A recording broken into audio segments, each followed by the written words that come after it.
E doutora Flávia, tudo bem? Você também está encantada com ela? É uma coisa mais...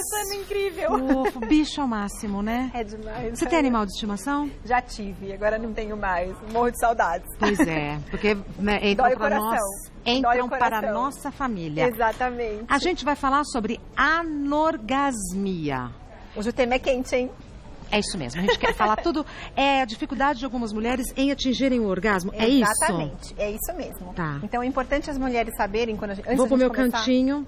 Antes da gente começar a conversar, que não é qualquer dificuldade. Nós vamos falar sobre dificuldades persistentes em mulheres que têm grandes dificuldades em quase todas as relações em atingirem o orgasmo. Tá. Porque não conseguirem uma ou outra relação é totalmente normal. O problema vem quando isso se repete sucessivas vezes e leva a sofrimento pessoal. Perfeito. Então vamos aos mitos e verdades e vamos falar tudo o que precisa ser dito, doutora Flávia. Com certeza. É mito ou verdade que a anorgasmia pode afetar homens e mulheres? Isso é verdade.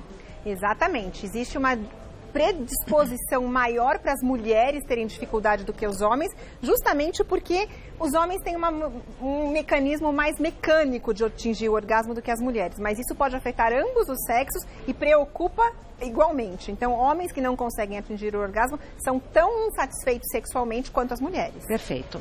É mito ou verdade que quanto mais idade tem a pessoa, mais chances de desenvolver anorgasmia? Isso é mito. Sabe por quê? Por quê? Porque tem muita gente que vai melhorando a qualidade de vida sexual conforme vai envelhecendo.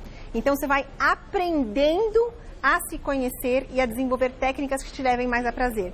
Então, tem muita gente adolescente que não tem uma vida sexual adequada, porque tem ainda muitos tabus, muitas crenças, muitos medos, e conforme isso vai passando, você vai se construindo sexualmente e vai ficando um pouco mais fácil. Mas é claro que muito depois, para as mulheres, por exemplo, da época da menopausa, onde começa a faltar hormônios e outras questões da vida, outras doenças que podem surgir, aí você pode voltar a ter mais dificuldades. Mas vamos combinar que nos extremos da vida reprodutiva, muito adolescente ou lá muito na frente, pode ser mais difícil, mas essa fase intermediária você pode aproveitar bastante. Isso vale para homens e mulheres? Homens e mulheres. Perfeito.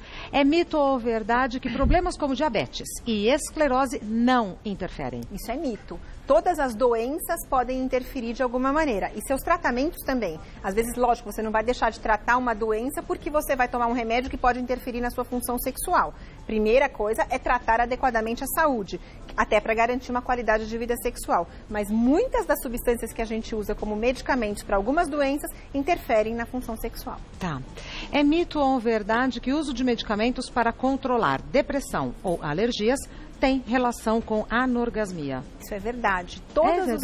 Alergia? Todos os medicamentos, de alguma maneira, podem interferir na função sexual, em maior ou menor grau. Porque o ciclo da resposta sexual ele é muito complexo. Ele é coordenado pelo cérebro, onde a gente começa a liberar substâncias que são chamadas neurotransmissores. A mais importante é a dopamina, que é a pílula do amor, o hormônio do amor. E esses hormônios podem ser ou sofrer interferência com qualquer medicamento, em maior ou menor grau. Então, às vezes, uma medicação que você toma, que você fala, nossa, isso aqui eu acho que não atrapalha em nada. Checa primeiro, porque pode ser a causa de uma dificuldade. Tá. É mito ou verdade que pressões psicológicas, na maioria das vezes, são a principal causa do problema? Isso é uma verdade absoluta. Por quê? Porque é exatamente o que explica a dificuldade quando a pessoa começa a ter atividade sexual e começa a se cobrar e cobrar do parceiro uma alta performance, é ali que a coisa não acontece mesmo. Daí a razão pela qual, conforme você vai amadurecendo a sua vida sexual, você vai se conhecendo melhor. Se a parceria durar durante todo esse período, você também conhece a parceria melhor, o parceiro ou a parceira, e ali você começa a aprender técnicas que facilitam a obtenção de prazer. Perfeito. É mito ou verdade que terapia sexual é um dos tratamentos possíveis para a doença? A anorgasmia é doença? A anorgasmia tem um CID, então ela é considerada pela Classificação Internacional das Doenças como um problema de saúde, por isso merece diagnóstico e tratamento. E ela tem que ser tratada. A terapia não só é uma das possibilidades, então é uma verdade, como também é uma das principais alternativas que a gente tem, porque dificilmente existe um problema físico que explique exclusivamente a anorgasmia. Vejam bem, é diferente de você ter um problema ginecológico, por exemplo, ótimo, que daí você tem uma causa, um mioma, endometriose, um problema hormonal, aí sim, você identificou uma causa, mas aí você vai ter um problema em praticamente toda a resposta sexual. Agora, tá tudo funcionando perfeitamente, o desejo sexual, a parte de lubrificação e excitação, e dali para frente não tem o orgasmo, normalmente a questão sexual está mais relacionada à questão psicológica e a terapia é uma ótima alternativa. Terapia sexual é o quê? Terapia de conversa? Na verdade, ela vai misturar uma psicoterapia, que seria a conversa, com técnicas, existe um beabá, é como se fosse uma cartilha, com um passo a passo para aproximar o casal, facilitar o conhecimento, o autoconhecimento e o conhecimento mútuo e facilitar a obtenção de prazer. Então é sempre o casal? Não pode uma das partes fazer sozinha? Pode fazer sozinha se você não tiver uma parceria que vai estar envolvida com a sua vida sexual depois. Tá. Então quem não tem parceiro, então eu não posso me tratar porque eu não tenho parceiro? De jeito nenhum, todo mundo precisa ser tratado. Mas caso você esteja vivendo um relacionamento, ele vai funcionar muito melhor se você trouxer a parceria para o tratamento. Tá, entendi. É mito ou verdade que remédios são contraindicados no caso da anorgasmia? É verdade, não tem remédio que eu consiga dar para paciente que vai desencadear o orgasmo. A gente vai ter que treinar essa paciente, tratar todo o ambiente biopsicossocial que ela está envolvida e aí sim você consegue dar armas para que ela própria consiga seu orgasmo. Perfeito. Temos perguntas e a gente vai responder na sequência. Primeira pergunta enviada pela Rosana. Mesmo com a estimulação adequada durante o ato sexual, é possível ter anorgasmia? Essa pergunta é fantástica porque é a grande queixa das mulheres. Mas eu faço tudo direito, meu parceiro faz tudo direito, a gente fica 2 horas se estimulando e mesmo assim não acontece e, portanto, é uma frustração. É muito verdadeira essa situação e é muito comum. Então, Rosana, o que dá para fazer? É uma abordagem adequada com avaliação desde o início da vida sexual. Porque normalmente a gente tem traumas lá de trás, onde posturas que você nem acredita que tem mais peso na sua vida atual possam ser responsáveis por algum tipo de dificuldade. Antes disso, sempre uma consulta ginecológica adequada, uma avaliação se está tudo bem do ponto de vista anatômico. Mas como eu falei, raramente a gente encontra uma causa orgânica, uma causa de doença. Normalmente essa questão é mais abrangente e vai ser avaliada por uma equipe multiprofissional. O médico, o ginecologista, o sexoterapeuta se tiver, um psicólogo especializado em medicina sexual ou saúde sexual, fisioterapeuta, todo mundo vai estar envolvido numa mesma busca da obtenção aí do prazer. E repito, para homens e mulheres. Homens e mulheres. Tá. Mais uma pergunta enviada pela Mara. A anorgasmia pode ser um problema hormonal? Dificilmente isso vai ser hormonal exclusivo. Claro que mulheres que têm alterações hormonais podem ter mais dificuldade, até porque ela vai ter mais dificuldade de ter até o desejo sexual e a própria lubrificação. Tá. Por exemplo, uma situação de menopausa. Mas falar que você vai dosar um hormônio e ele vai aparecer alterado, por isso você não tem orgasmo, não é assim. Tá. Mais uma. A Paula pergunta: sempre tive uma vida sexual normal, mas de um tempo para cá não consigo mais atingir o orgasmo.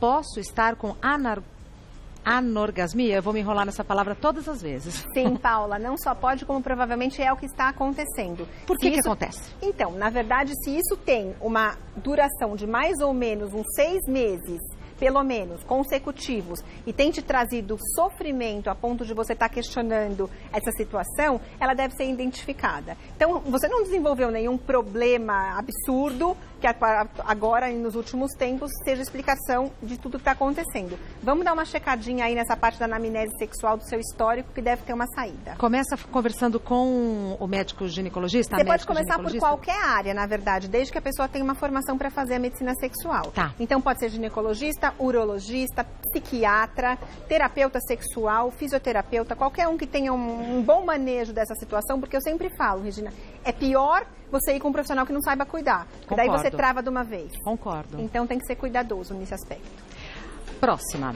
A Iris pergunta: sinto dores no baixo ventre. Isso pode ser um sintoma de anorgasmia? Adorei a pergunta. Você sabe por quê? Não. Porque muitas mulheres que têm dor pélvica crônica, aquela dor que fala assim, minha barriga dói, eu não sei porquê, não sei o que acontece, dói, tem um reflexo de uma frustração sexual. Ah, é? Então, existe uma associação importante entre dor pélvica crônica, depressão e anorgasmia. Olha não dá pra falar que todo mundo que tem dor pélvica crônica tem anorgasmia. Claro que não. Muitas são muito felizes do ponto de vista sexual. Porém, se essa frustração da obtenção do orgasmo não for bem adequadamente avaliada, muitas mulheres podem sofrer aquelas dores meio inexplicadas e às vezes a própria dor no baixo ventre, como ela está explicando. Pode ser sim. Que ótimo. Ótimo esclarecimento, né? Perdão. Próxima pergunta enviada pelo Caio. A demora para atingir o orgasmo durante a relação é considerado anorgasmia? Não, Caio, se você atinge o orgasmo, se sua parceira atinge um orgasmo, não é anorgasmia. Anorgasmia é ausência de orgasmo. Tá. O que você pode ter, se for o seu caso ou ela pode ter, no caso do homem, uma ejaculação retardada e no caso da mulher, uma latência maior para ter o orgasmo. Mas se ele acontecer, não é anorgasmia. Tá. Agora, é um assunto tabu? Muito. Por isso que eu adorei ser convidada para conversar. Então volte quantas vezes quiser para falar deste tema, porque eu acho que é tabu mesmo, não é? É muito difícil conversar, as mulheres não se sentem à vontade nem com os próprios ginecologistas. Muitas vezes o ginecologista não pergunta e até agradece quando a paciente também não pergunta. Olha só. Porque é um tema difícil de ser abordado. E como nós vimos que também não tem nenhum remédio mágico que você saia com uma prescrição do consultório e resolva tudo, é difícil de conversar a respeito. Às Então, vezes a gente não tem com quem conversar mesmo. Aí vai dar busca na internet, só piora, né, doutora Flávia? É verdade. Então, assim, a gente estimula que as mulheres cada vez se instruam mais, levem as perguntas ativas para o consultório. O que é pergunta ativa? Perguntar, doutora, eu estou com um problema de ter orgasmo, o que pode estar acontecendo? Assim, então, direto bem e reto, objetivo. porque se não for assim, eu tenho tido algumas dificuldades, muito comumente vai ter um desvio de via aí e vai ela não acabar vai ter tendo para um outro lado. Tá bom, mas então como é que tá a tua menstruação? E aí não tem nada a ver com isso. Ótimo, ótimo. É assim mesmo que acontece. A doutora Flávia Fairbanks é médica ginecologista. O telefone dela é 11 38 85 39 37. 38 85 39 37. A doutora Flávia é aquela médica amiga que todo mundo quer ter, né? De verdade, Flávia, de verdade. Obrigada. O site dela é FemCare, Fem com M de feminina, FemCare, que se escreve femcare.com.br. Instagram, @clínica_femcare. Simples assim. Isso Muito mesmo. obrigada. Obrigada a você. Vamos falar mais desse assunto? Vamos. E de outros assuntos que a gente não tem com quem falar? Eu estou super à disposição. Aqui eu vou agradecer. somos mulheres, somos amigas. É isso aí. Muito obrigada. Obrigada viu? a Bom você. fim de semana. Igualmente.